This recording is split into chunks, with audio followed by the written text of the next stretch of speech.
உதவிகளாக செய்யப்பட வேண்டும். கண்ணிமிக்கவர்களே, நபிகள் ஸல்லல்லாஹு அலைஹி வஸல்லம் பெண்களை பார்த்து சொல்லுவார்கள், மோமீனான பெண்களே, அல்லாஹ்வை ஈமான் கொண்டிருக்கிற பெண்களே, நீங்கள் அண்டை வீட்டுக்கு தருகிற அன்பளிப்பு, அவர்களுக்கு நீங்கள் தருகிற அன்பளிப்பு அது ஒரு ஆட்டின் கால் குழம்பு.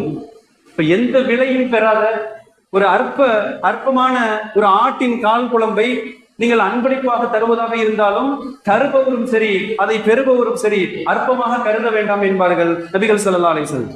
இப்ப எது இருக்குதோ அதை அவ்வப்போது அன்பளிப்பாக தருவது. இப்ப கொடுக்குறவங்க நினைக்க கூடாது எவ்வளவு சாதாரணமான பொருளை தருதா என்ன நினைப்பாங்களோ. அப்ப அதை பெறுபவர்கள் வாங்குபவர்கள் நினைக்க கூடாது, இப்படி அற்பமாக தருகிறார்களே, இவ்வளவு குறைவாக தருகிறார்களே என்று நபிகள் ஸல்லல்லாஹு அலைஹி வஸல்லம் சொல்லுகிறார்கள். எதையாவது நீங்கள் அன்பளிப்பாக தந்து உங்களுக்கு மத்தியில் அன்பை வளர்த்துக் கொள்ளுங்கள் என்று பார்க்கிறவங்க நினைக்கிறவர்களே, இன்னும் பெருமானார் சொல்லுவாங்க, நீங்கள் எவ்வளவு தருவதற்கு கடமைப்பட்டிருக்கிறீர்கள் தெரியுமா?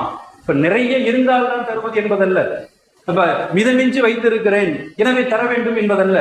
அதே பெண் சமுதாயத்தை பார்த்து நபிகள் ஸல்லல்லாஹு அலைஹி வஸல்லம் சொல்லுகிறார்கள், மோமீனான பெண்களே, நீங்கள் அண்டை வீட்டுக்காருக்கு தருகிற தர்மம் அற்பமான பொருளாக, எவ்வளவு அற்பம் தெரியுமா? ஒரு எலும்பிலே ஆங்காங்கே ஒட்டி இருக்கிற சிறு இறைச்சி துண்டு, முழு கறி துண்டு இல்ல, எலும்பில் ஆங்காங்கே சில இடங்களில் ஒட்டி கொண்டிருக்கிற இறைச்சி துண்டாக இருந்தாலும் நீங்கள் அண்டை வீட்டுக்காருக்கு அன்பளிப்பு செய்யுங்கள் என்கிறார்கள் நபிகள் ஸல்லல்லாஹு அலைஹி வஸல்லம். கண்ணிமிக்கவர்களே, அந்த அளவிற்கு அவர்களின் நலனின் மீது அக்கறை, அவர்களுக்கு செய்ய வேண்டிய உபகாரம் குறித்தெல்லாம் மார்க்கம் பேசுகிற கண்ணிமிக்கவர்களே. இன்னும் எந்த அளவுக்கு அப்படின்னு சொன்னா,